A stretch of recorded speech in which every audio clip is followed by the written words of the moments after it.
You may recognize some of these stories that have been circulating online. Fortunately, they're only the scary results of active imaginations. Here are 5 creepypasta you will be glad are not real.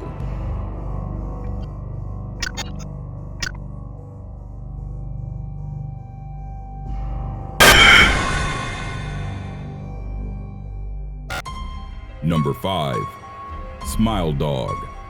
The Smile.dog creepypasta is centered on the image of a husky dog with human teeth that is ominously smiling at the camera in the background of the photo, which has been circulating online for quite some time. There is also a human hand, which many have described as beckoning. The original creepypasta is about a writer who follows the mysterious effect that a jpeg entitled Smile.dog reportedly has on those who gaze upon it. He attempts to interview a woman called Mary E., who was among the first to look at the picture. However, when he arrives at her home, the woman refuses to talk to him and locks herself into one of the rooms in the house. Some time goes by, and the writer receives a letter in which Mary E. apologizes for her behavior. She goes on to explain that the picture had haunted her for 15 years. She describes having vivid nightmares in which the dog appears to her, asking her to spread the word by sharing the picture with someone else. She also said that many of those who had seen the picture before had either committed suicide or disappeared entirely. Mary also admitted that she intended to share the picture with the writer in order to get rid of the curse, but that she ultimately reconsidered as she did not want to condemn him to the same fate. She concludes her letter by warning him not to pursue the matter anymore. The writer later finds out that Mary had killed herself. After some time passes, he receives an email with an attachment entitled Smile jpeg. He knew immediately what it was. The creepypasta concludes with the writer expressing doubts over the alleged curse behind the picture and oversharing the picture in order to rid himself of the curse, which had ruined so many lives. As you scroll down, you can read that he ultimately decides to not take any chances and that he spreads the word. The image of Smile.dog is commonly included at the end of the story, usually with bloody fingerprints on it. Number 4. The Russian Sleep Experiment.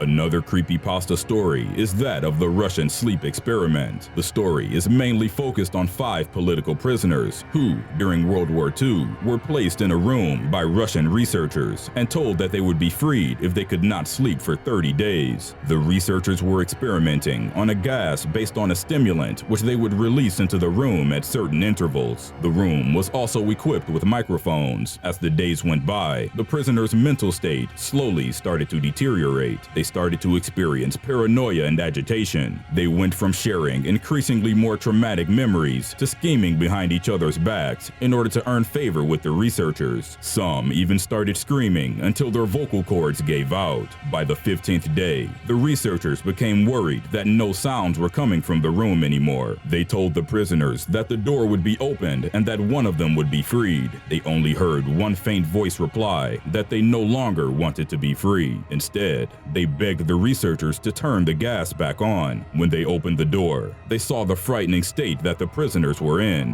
One of them had died, and the others had torn chunks of his flesh off and used them to clog the room's drains. A mixture of blood and water had accumulated inside the room. The prisoners also had a number of extremely severe wounds, which appeared to have been self-inflicted. They had ripped the skin from their faces and pulled out the organs from their abdominal cavities. Large portions of tendon and muscle had also been ripped from their bodies. Their lungs and hearts were visible as they peeled off the skin from their rib cages. The food rations were untouched, and it was soon discovered that the prisoners had been eating their own flesh. Even though they were in deplorable states, they fought back extremely hard. When the facility staff tried to take them to the medical bay, one of the Russian soldiers from the facility died when one of the prisoners ripped his throat out. Traumatized by what they had seen inside that room, 5 other soldiers committed suicide in the weeks that followed. As they were operating on one of the prisoners, the doctors could see that he was trying to say something, but that he couldn't because he had torn out his lips and tongue. He was given a pen and a piece of paper on which he wrote, "Keep cutting." The prisoners kept shouting that they wanted more gas and that they needed to stay awake. Eventually, one by one, they all died. The last one to survive was put back on the gas. He smiled, and with his final breath, he said to one of the researchers, "So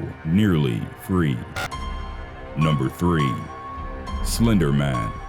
Slenderman is among the most popular creepypasta legends on the internet. He looks like a man with a featureless, ghostly face, which almost appears to be wrapped in a white cloth. It is said that his face looks differently to each person that sees him. Slenderman's arms and legs are very long and thin. Some creepypasta claim that he has the ability of extending his arms and legs to great lengths. He is often depicted wearing a black suit and tie. He also has several tendrils on his back, which he can extend and use to ensnare and trap his victims, the majority of whom are children. It is said that Slenderman wanders the forests and woods around suburban areas, kidnapping children and taking them to an undisclosed location where they are never to be heard from again. According to the legend, he enjoys psychologically torturing his victims as he follows them around, giving them just glimpses of himself. The paranoia of his existence then slowly begins to haunt his victims, driving them mad. He has allegedly been captured in several photographs, and many have reported Slenderman sightings. The obsession with this mysterious figure has even led to real-life crime. In order to prove Slenderman is real, Anissa Weyer and Morgan Gazer, two 12-year-old girls from the United States, lured one of their classmates into the woods and stabbed her 19 times. They hoped that by killing her, they would prove Slenderman is real.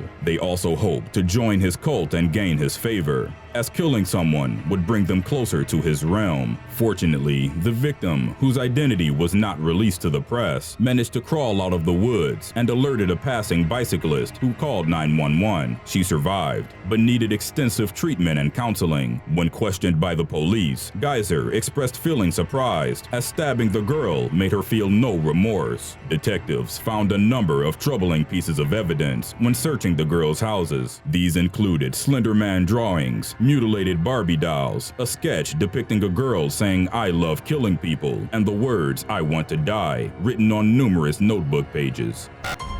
Number 2. The Expressionless.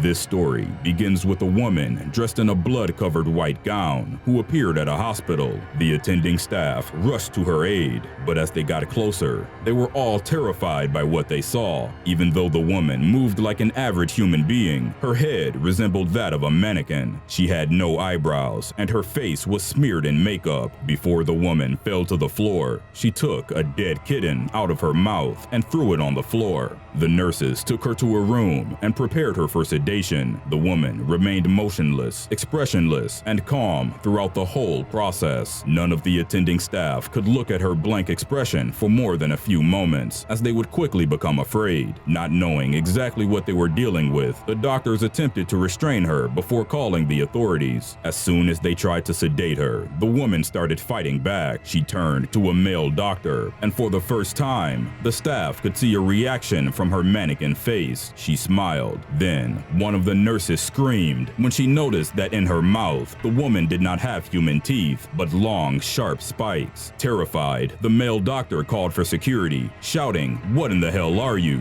The woman then lunged at him and bit him on the neck, slicing his jugular vein, which caused him to choke on his own blood. As the man was gasping for air, the woman leaned towards his face and whispered in his ear, "I am God." As the doctor lay dying, he saw her moving towards the security guards. She then started to devour them as they helplessly attempted to fight back. The woman then disappeared out of the same door where she came. The nurse that survived named her the Expressionless.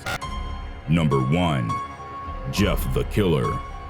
Jeff the Killer's disfigured face is the most familiar image in the creepypasta universe. The story is about a teenage boy's descent into murderous madness. Most of the times, the story involves a young boy named Jeff who moves into a new neighborhood with his younger brother Lou and his parents. One day, as Jeff and his brother are waiting for the school bus, they are approached by 3 boys who try to bully them and take their money by threatening them with knives. It is during the course of these events that Jeff first begins to feel a killer instinct taking over. Despite his younger brother's protests, Jeff beats up the 3 bullies. He avoids their knife swings and sends them to the ground. Their leader, Randy, is left with a broken nose. When the police arrive at his house and Jeff's mother asks her 2 sons about what had happened, Liu takes responsibility for hurting the boys and is ultimately sent to a juvenile detention center. Jeff once again begins to feel the same way he did before the fight. The 3 bullies eventually track down Jeff. They find him at a birthday party for one of the children in the neighborhood and try to get revenge for the beating they had previously received. As Randy attacks Jeff, the other two pull out their guns and warn the people attending the party not to interfere. During the fight, Randy hits Jeff on the head with a vodka bottle, causing blood and alcohol to drip down his clothes. As he keeps getting hit, Jeff can feel something breaking inside his psyche. The need to kill takes complete control over him. He pummels Randy to the ground and punches him in the chest until his heart stops. The other two open fire on Jeff, but he quickly makes his way up the stairs and into the bathroom. The boys enter the room with their knives out. Jeff uses a towel rack to send one of them to the ground. As the other one pushes Jeff into a wall, some bleach from an upper shelf pours onto his face. Jeff wipes his face as best he can, and even though he feels a burning sensation in his eyes, he still manages to hit the boy in the throat with the towel rack. With his last breath, the boy smiles at Jeff, takes out a lighter, lights it, and throws it at him. The alcohol and bleach ignites and Jeff bursts into flames. A few weeks later, he woke up in the hospital with his face covered in bandages. In the meantime, the police had uncovered the truth about the fight, and his brother Lou was released from the juvenile center. His family nervously waited for the doctors to remove the bandages. As the bandages came off, what they saw terrified them. Confused by their reaction, Jeff went to look at his face in the mirror. He could see that the burning bleach had left his face with a pure white leathery texture. His lips had burnt up until they had a bright red color. His family expected him to be distraught and sad, but instead, Jeff started laughing frantically. He told them that he thought his new face was beautiful and that it suited him perfectly. His doctor said that this reaction was a side effect of the painkillers he was under. Jeff's family took him home. That night, his mother heard sounds coming from the bathroom as if someone was crying. She walked in to find Jeff on the floor holding a knife. He slowly turned around, showing his mother a wide, bloody smile. He told her that he wanted to smile all the time to show everyone how happy he was with his new face. He told her that he had tried to keep smiling, but it hurt after a while, so he cut into his own cheeks so that he could smile forever. Jeff had also burned his eyelids so that he could always see himself and the face he loved so much. His mother walked away, calling for his father, but Jeff took the knife and stabbed both of them to death. Liu heard some of the noise, but everything had happened so quickly that he decided to go back to bed. While he was on the edge of slumber, he saw Jeff's horribly disfigured face standing above him with the knife raised. All he heard next was shh, just go to sleep. As the legend goes, Jeff the killer still roams the world, hiding in people's closets and whispering go to sleep to them before murdering everyone in the house. On the 24th of August 2012, at approximately 5 a.m., a section of the bridge measuring around 100 meters collapsed onto the footpath below it. 4 trucks carrying construction materials were on that particular portion of the bridge when it collapsed. It was suspected that their combined weight is what led to the structural failure.